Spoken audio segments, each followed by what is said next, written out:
Jardin d'enfants et première année. Salut tout le monde!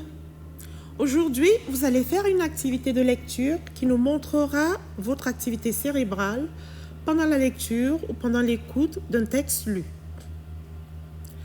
Pendant que nous lisons ou que nous écoutons la lecture d'un texte, notre cerveau est en pleine activité même si nous n'en sommes pas conscients. Notre cerveau peut capter des mots ou percevoir des images de l'histoire et se souvenir des expériences similaires qui se sont produites dans notre vie. Nous pourrions aussi penser à une autre histoire que nous avons lue ou à une histoire que quelqu'un nous a racontée. Parfois, ces connexions nous aident à comprendre le contenu de l'histoire et à anticiper ce qui pourrait se passer par la suite dans le récit ou ce qu'un personnage pourrait penser ou ressentir. Nous pouvons également avoir quelques questions.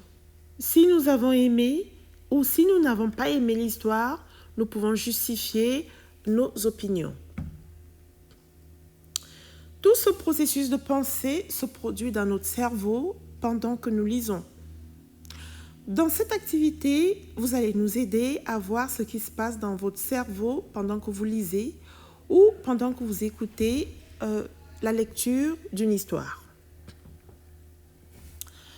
Dans cette activité, tu auras besoin de l'une des histoires que nous avons choisies ou d'une histoire que tu as toi-même sélectionnée, d'une feuille de papier vierge, d'un crayon et d'une gomme à effacer, de quelque chose à colorier et de ton cerveau sensationnel. Alors, écoute ou lis l'histoire. Fais attention à ce qui se passe dans ton cerveau et à ce que tu penses. Une fois que l'histoire est terminée, tu vas représenter tes idées et illustrer ta pensée. Qu'est-ce que l'histoire t'a rappelé? Quelles émotions as-tu ressenties pendant que tu lisais l'histoire? As-tu aimé l'histoire? Pourquoi ou pourquoi pas? Tu peux même ajouter des couleurs et des détails pour illustrer ta pensée. Parfois, quand on ajoute du texte à nos dessins, nos lecteurs et nos lectrices peuvent mieux comprendre notre pensée. Il faut donc ajouter du texte au dessin, même si ce ne sont que quelques mots.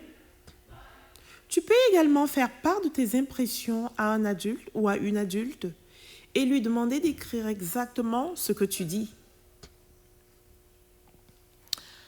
Adults, this is a note just for you. When scribing your child's thinking, please try to capture exactly word for word what they say. It might not be in perfect sentences, and that's okay. The enthusiasm of your child's answer will shine through.